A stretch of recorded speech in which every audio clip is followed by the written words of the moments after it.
ലോക സൗഹൃദങ്ങളെ നിങ്ങൾക്കേവർക്കും പച്ചപ്പാണിൻ്റെ സന്തോഷം എന്ന ചാനലിലേക്ക് ഒരിക്കൽ കൂടി സ്വാഗതം. പച്ചപ്പാണിൻ്റെ സന്തോഷം ഇന്ന് ചർച്ച ചെയ്യുന്നത് മനുഷ്യജീവൻ നമ്മുടെ രാജ്യത്ത് പല സംസ്ഥാനങ്ങളിൽ പല വിലയാണോ എന്നുള്ളതാണ്. അല്ലെങ്കിൽ പിന്നെ എന്തുകൊണ്ടാണ് നമ്മുടെ മലയാളിയായ അർജുൻ ഒരു ലോറി സഹിതം ഇന്ന് കാണാമറയതായിട്ട് 9 ദിവസം കഴിയുന്നു, ഇതുവരെ കണ്ടെത്താൻ കഴിയുന്നില്ല. എന്തുകൊണ്ടാണ് ഇങ്ങനെ സംഭവിക്കുന്നത്? നമ്മുടെ സാങ്കേതിക സംവിധാനങ്ങളൊക്കെ പോരായ്മ ഉള്ളത് കൊണ്ടാണോ, അതോ മറ്റു രാഷ്ട്രങ്ങളിൽ നിന്നും വ്യത്യസ്തമായ സാങ്കേതിക ഉൽപ്പന്നങ്ങളും ഉപകരണങ്ങളുമാണോ നമ്മുടെ ഉപകരണങ്ങൾക്ക് കഴിവില്ലാത്തത് കൊണ്ടാണോ, അതെയോ മനുഷ്യൻ്റെ മാനസികാവസ്ഥയിൽ വരുന്ന വ്യത്യാസമാണോ, ഭാഷയും സംസ്കാരങ്ങളും ജാതിയും മതവും തമ്മിലുള്ള വ്യത്യാസം കൊണ്ടാണോ എന്നുള്ളതാണ് ഇവിടെ സൂചിപ്പിക്കുന്നത്. കാരണം അതിന് ഉപോത്ബലകമായ ചില സംശയങ്ങൾ നമുക്ക് ജനിപ്പിക്കുകയും ആദ്യ റൗണ്ടിൽ തന്നെ അപകടം നടന്ന് 2 ദിവസം കഴിഞ്ഞിട്ടാണ് ഏഷ്യാനെറ്റ് ന്യൂസ് പോലുള്ള ചാനൽ ഈ വാർത്ത പുറം ലോകത്തെ അറിയിക്കുന്നത്. അതിനുശേഷം മലയാളത്തിൽ നിന്നുള്ള ഒന്നടങ്കം എല്ലാ മന്ത്രിസഭയും അതുപോലെ രാഷ്ട്രീയ ഭേദമെന്നെ എല്ലാവരും ഒത്തൊരുമിച്ച് മുറവിളി കൂട്ടിയിട്ടും കർണാടക സർക്കാർ അന്വേഷണത്തിൽ ഒരു വൈകൽ അവിടെ പ്രകടമായി. തന്നെയുമല്ല, ലോറിയുടെ ഉടമ ഉൾപ്പെടെ അവിടെ എത്തിയിട്ട് അവിടേക്ക് അടുപ്പിക്കാനോ, നിങ്ങൾക്ക് ആരാണ് നിങ്ങളുടെ ഈ മലയാളിക്ക് ഇത്രമാത്രം പിടിപാടുള്ളത്, ഇദ്ദേഹം ആരുടെ ബന്ധുവാണ്, ഏത് രാഷ്ട്രീയക്കാരൻ്റെ ആളാണ്, എത്ര പിടിപാടുള്ള ആളാണ് എന്നാണ് കർണാടകത്തിലെ പോലീസ് സംവിധാനം ഈ മലയാളിയായ ലോറി ഉടമയോട് ചോദിച്ചത്. അതിൽ നിന്ന് നാം എന്താണ് മനസ്സിലാക്കേണ്ടത്?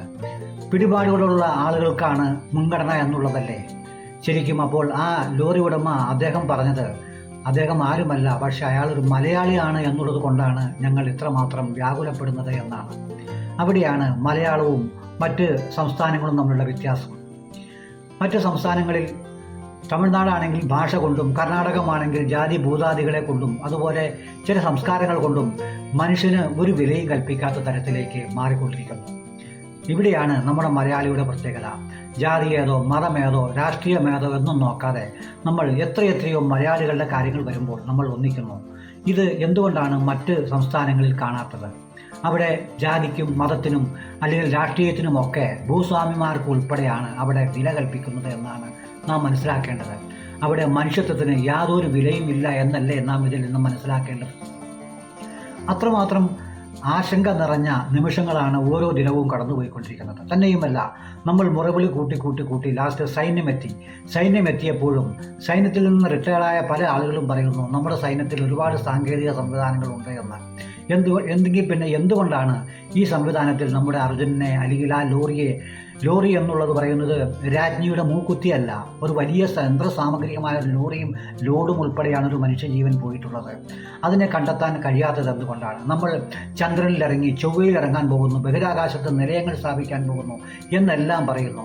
അമേരിക്കയാണെങ്കിൽ പറയുന്നു ഞങ്ങൾ സദ്ദാം ഹുസൈൻ ബങ്കറിൽ ഒളിച്ചിരുന്നപ്പോൾ സദ്ദാം ഹുസൈൻ്റെ അണ്ടർവെയറിൻ്റെ പേര്, കമ്പനിയുടെ പേര് ഞങ്ങൾ കണ്ടുപിടിക്കപ്പെട്ടു എന്നുള്ള.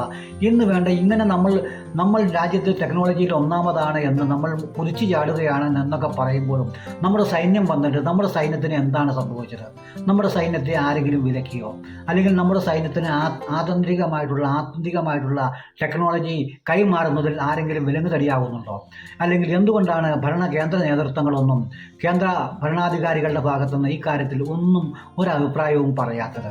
നമ്മുടെ സൈന്യത്തെ മോശമാക്കി ചിത്രീകരിക്കുന്നത് എന്തുകൊണ്ടാണ്? ഈ കേരളത്തിൻ്റെ കാര്യം വരുമ്പോൾ കേരളത്തിൻ്റെ ഒരു ജീവന് വേണ്ടി ഇത്രമാത്രം മുറവിളി കൂട്ടിയിട്ട് ആ ഒരു ജീവന് വേണ്ടി സൈന്യത്തെ അയച്ചിട്ട് ആ സൈന്യത്തെ പോലും പരാജയപ്പെടുന്ന തരത്തിലേക്ക് കുതന്ത്രങ്ങൾ മെനയുന്നവരാരെങ്കിലും ഉണ്ടോ? നമ്മൾ സംശയിച്ചു പോകുന്നതിൽ തെറ്റുണ്ടോ എന്നുള്ളതാണ് എൻ്റെ സംശയം.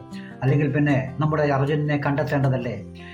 തന്നെയുമല്ല, ടെലിഫോൺ സംവിധാനങ്ങൾ ഫോൺ സഹിതം അദ്ദേഹത്തിൻ്റെ കയ്യിലുണ്ടായിരുന്നു. ഈ സാങ്കേതിക വിദ്യയൊക്കെ സൈബർ സെല്ലുകളൊക്കെ പ്രവർത്തിക്കുന്ന രംഗമാണ്. എന്നാൽ കേരളത്തിലെ ഒരു സഹായത്തിന് വേണ്ടി ഒരു മനുഷ്യനെ പോലും അങ്ങോട്ട് കടത്തിവിടാതെ, കേരളത്തിലെ ഒരു ഭരണാധികാരികളെയും അങ്ങോട്ട് അടുപ്പിക്കാതെ, ആര് പറയുന്നത് മുഖവിലക്കെടുക്കാതെ എന്തുകൊണ്ടാണ് ഈ കർണാടകം ഇങ്ങനെ വിലക്കുന്നത്? നമ്മൾ കോവിഡ് കാലത്ത് കണ്ടതാണ്. 100 കണക്കിന് ആളുകൾ ആശുപത്രികളായപ്പോൾ കർണാടകത്തിൻ്റെ ബോർഡറിലുള്ള മലയാളികൾ ആശുപത്രി കിട്ടാതെ, ഓക്സിജൻ കിട്ടാതെ അലയുന്നൊരു ഭീതി വന്നപ്പോൾ അങ്ങോട്ട് കടക്കാതെ അവിടുത്തെ റോഡുകളിൽ ടിപ്പർ കൊണ്ടുവന്ന് മണ്ണിട്ട് ബ്ലോക്ക് ചെയ്ത് പലരും ആശുപത്രിയിലേക്ക് എത്താതെ മരണപ്പെട്ട സംഭവം നമ്മുടെ ഓർമ്മയിലുണ്ട്. എന്തുകൊണ്ടാണ് ഈ സംസ്ഥാനങ്ങൾ ഇങ്ങനെ ചെയ്യുന്നത്? അവിടുത്തെ മനുഷ്യരുടെ രീതി എന്താണ്? ഭൂസ്വാമിമാരാണ് അവിടെ ഭരിക്കുന്നത് എന്നൊക്കെ നമുക്കറിയാം. എന്നാലും മനുഷ്യത്വം അവർക്ക് ലവലേശം പോലും ഇല്ലാതെ ഇങ്ങനെ അകറ്റപ്പെടുന്നത് എന്തുകൊണ്ടാണ്? കേരളത്തെ നമ്മൾ ലോകത്തിന് മാതൃകയാക്കാൻ പറയുമ്പോൾ ഇതുകൊണ്ടൊക്കെ തന്നെയാണ് നമ്മൾ ലോകത്തിന് മാതൃകയാകുന്നത്. വടക്കേ ഇന്ത്യയിലിട്ട് പോയി കഴിഞ്ഞാൽ ജാതിയുടെ പേരിൽ തല്ലിക്കൊല്ലുന്നു. ഇവിടെയുമുണ്ടല്ലോ RSSകാരും BJPക്കാരും ഒക്കെ. എല്ലാ രാഷ്ട്രീയക്കാരും ഇവിടെ ഉണ്ട്. ഇവിടെ അത്തരത്തിലൊരു സംഭവം നടക്കാത്തത് എന്തുകൊണ്ടാണ്? RSSകാർക്കും അറിയാം. കാരണം അവൻ വളർന്നത് കേരളത്തിലാണ്. കേരളത്തിൻ്റെ സംസ്കാരവും പൈതൃകവും അതാണ് കാണിക്കുന്നത്.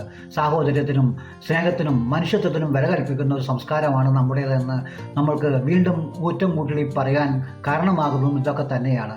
സ്നേഹം നിറഞ്ഞവരെ, നമ്മൾ നീട്ടുന്നില്ല. നമ്മുടെ അർജുനെ എത്രയും പെട്ടെന്ന് കണ്ടെത്താൻ നമ്മുടെ ഇന്ത്യൻ സൈന്യത്തിനെങ്കിലും കഴിയട്ടെ. ആധുനിക ടെക്നോളജികളൊക്കെ കൈമാറാൻ കേന്ദ്ര ഭരണാധികാരികൾ തയ്യാറാകട്ടെ. തന്നെയുമല്ല, നമുക്കൊരു ഗവർണറുണ്ട്.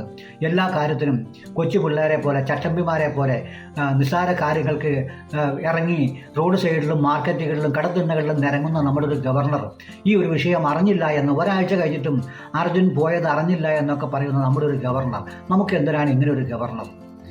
ആരിഫ് മുഹമ്മദ് ഖാൻ എന്ന അദ്ദേഹം പറയുകയാണ് ഞാൻ അറിഞ്ഞിട്ടില്ല എന്ന്. കേരളത്തിൽ ആരെങ്കിലും ഒന്ന് തുമ്മിയാൽ, പ്രത്യേകിച്ച് ഇടതുപക്ഷ സർക്കാരിൻ്റെ ഭാഗത്തു നിന്ന് ചെറിയ ചീറ്റലുണ്ടായി കഴിഞ്ഞാൽ അത് വാനോളം പുകഴ്ത്തുകയും വിളമ്പുകയും കടത്തിണ്ണകൾ പോയി നിരങ്ങുകയും ആക്രോശിക്കുകയും ചെയ്യുന്ന ഗവർണർ ഈ ഒരു കാര്യത്തിൽ അറിഞ്ഞില്ല എന്നുള്ള മനോഭാവം പ്രകടിപ്പിക്കുന്നു. ഇതിൽ നിന്നൊക്കെ നാം എന്താണ് മനസ്സിലാക്കേണ്ടത്? അദ്ദേഹം ഒരു വടക്കേ ഇന്ത്യക്കാരനാണ് എന്ന് മാത്രമാണ്. ഈ മലയാളിയെ ഇത്രമാത്രം വെറുക്കുന്നത് എന്തുകൊണ്ടാണ്? മലയാളി ലോകത്തിൻ്റെ മുന്നിൽ സംസ്കാര സമ്പന്നരാണ് എന്നുള്ളതുകൊണ്ട് മാത്രമാണ് എന്ന് മാത്രം പറഞ്ഞുകൊണ്ട് നിർത്തട്ടെ. അർജുനനെ എത്രയും പെട്ടെന്ന് കണ്ടെത്താനാകട്ടെ എന്ന് ആഗ്രഹിച്ചുകൊണ്ട് തൽക്കാലം നിർത്തുന്നു. നന്ദി. Good bye.